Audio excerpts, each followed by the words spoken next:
any song you take, bass lines are super important. Like if you're playing for yourself, but if you're playing with an ensemble, you want to shift. You don't want to be here. Like you don't want to mess around with the bass frequencies here, because that's almost like creating density. Okay, so talking about density, very, very important. Like if you notice throughout my thing, for the most part, all my elements were like super dense. So bassline, comping, and then the melody. And then it was just in the middle where I went like the like almost like pseudo stride, which I call it. It's not like authentic stride, but pseudo stride. Pseudo stride. It always works, right? So, okay. Before I go, I don't want to get into that stuff. There's so much to talk about. But okay, let's talk about comping.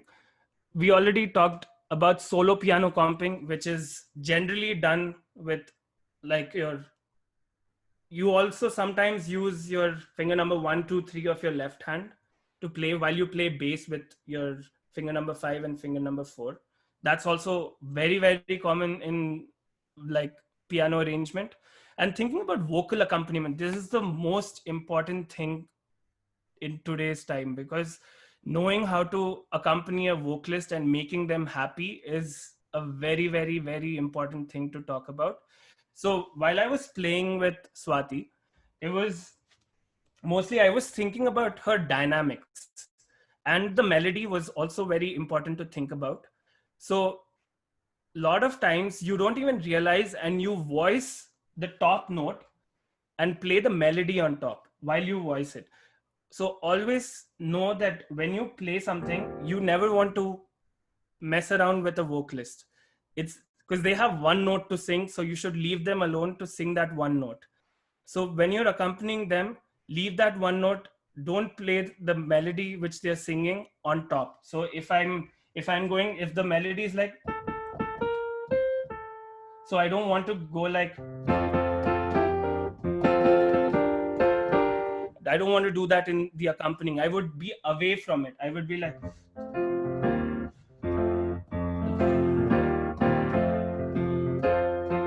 that's more like a filler there, right? Thinking about fillers. And then mainly focusing on dynamics is very, very important while thinking about vocal arrangement. And also register. Like she was singing around here, so there wasn't any low end on the arrangement because it's just vocal and piano. So I have to think about filling up the low end while not messing around with her range, because she was around, that's where she was singing, but I need to be around.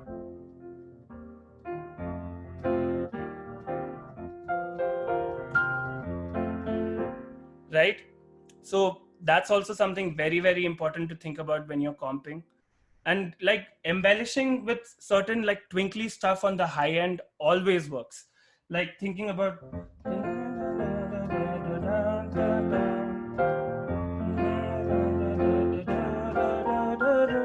so something like that. So I just took one idea. That's a sound, right? That's a sound I want to go for. Again, same thing. Why does it sound nice? Perfect and consonant, perfect and imperfect consonant intervals. Third, which we talked about in the beginning, all intervals are the best thing to think about whenever you're doing it. That's also colors, which we'll talk about, like thinking about extensions outside of the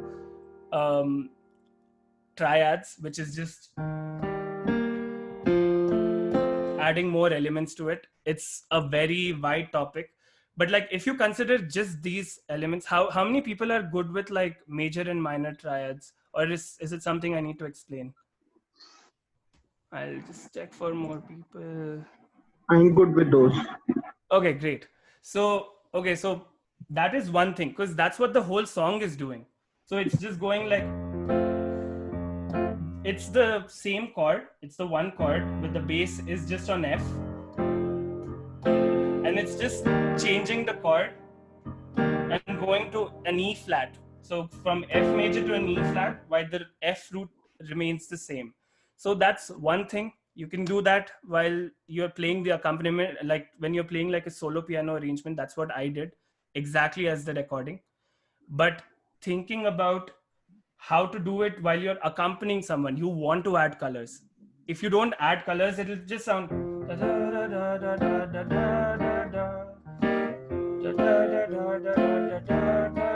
It sounds nice, but like there's definitely a lot more to do, and you can experiment with that. That's why I added more colors, like thinking about the second also while playing the F major is the first chord. So I'm also adding the second, or if Indian musicians are here, so it's the Shuddh Re. So I'm just playing Sa, Shuddh Re, Ga, Pa, or in Western music, one major second, major third, perfect fifth, right? Sounds nice. It sounds more fuller. And then for the E flat, I did this. It's not there on the recording, but it sounds nice. So this is called an E flat 6/9 chord. So what I'm doing here is adding the sixth, which is your dha, shuddha dha, and then your ninth, which is your shuddha re, right? But right on top. So sounds nice.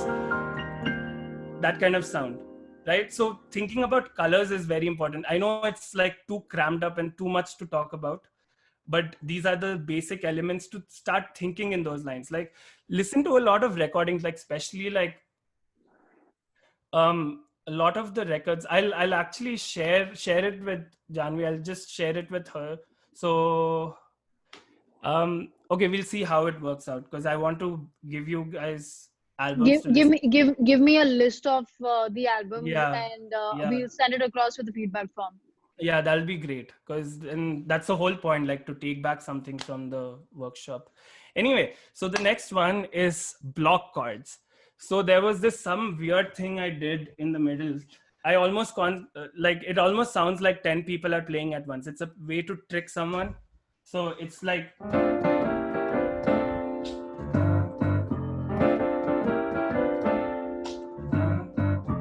you see that? Almost sounds like 10 people playing at once, right? So that's something called block chords.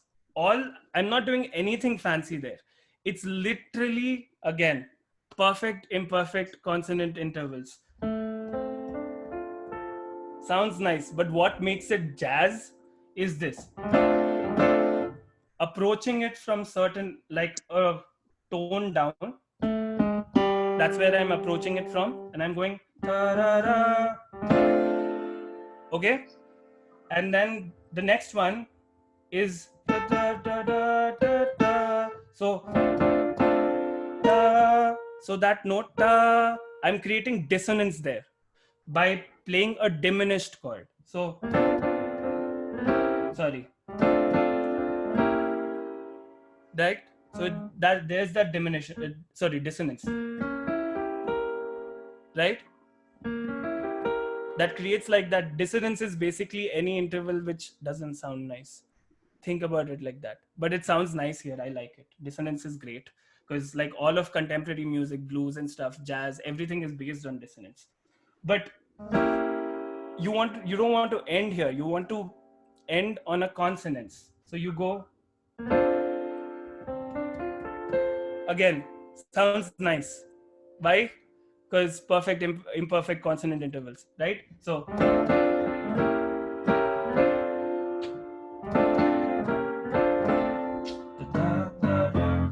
like doing octaves in the bottom is very, very useful, because that gives the power. Ba, ba, ba, 3, 4, 1, 2, 3, 4, 2, 3, 4, right? 2, 3, 4. Da, da, ba, ba.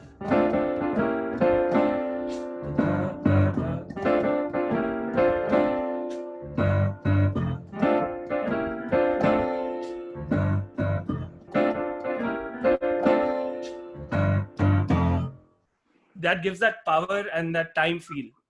So I'm just approaching the melody note, which is my top note. I've just kept it also on the bottom, and I'm just approaching it from a tone down. Ta-ra-ra.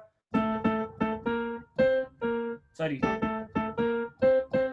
That's what the melody is doing with my finger number 3 and then finger number 5 on my right hand. That's what it's doing. So the block chord system, which I talked about, it's a very deep topic. I don't think I can cover the entire thing, but like thinking about it comes from a scale called bop scale. Like it's more like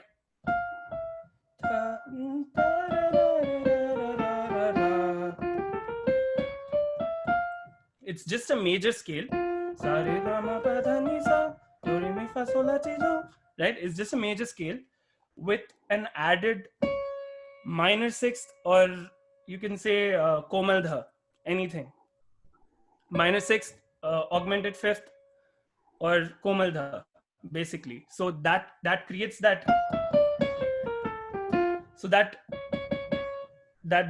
extra note is just there so that you resolve on strong beats, you resolve on good notes, good sounding notes on strong beats. For example, 1 and 2 and 3 and 4 and 1.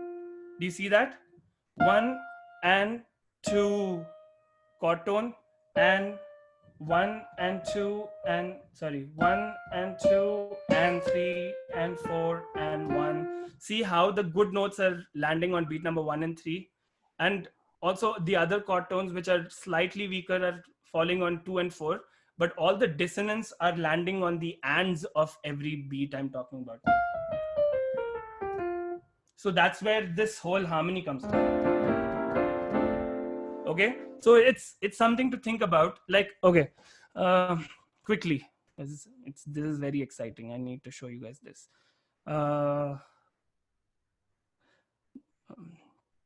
Benny Green. Okay, Ashwin, also, we don't have a lot of time. We have like 15, 17 minutes. Cool, I'll cover it all. Don't worry.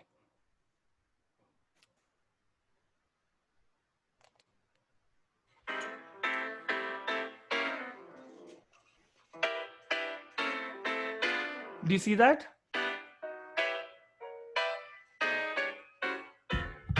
Completely block chords. It creates that power. Like it's almost like so many people singing. And like even when you do like a vocal arrangement, you can totally use this. You want to, if you want to create like a dense element at once, you want to create that density, do this. And then to avoid that density, after that I went to something which I wrote as pseudo stride, where I went like da, da.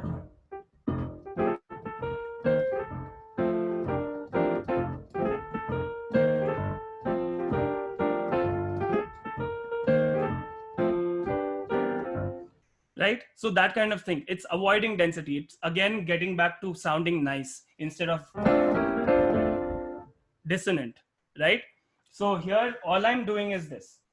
Root, triad, root, next triad, root, triad, root, next triad. Like honestly, if you guys want to practice this, the best way is just put on something on YouTube or something. Just listen to a podcast and just be, don't even look at it, and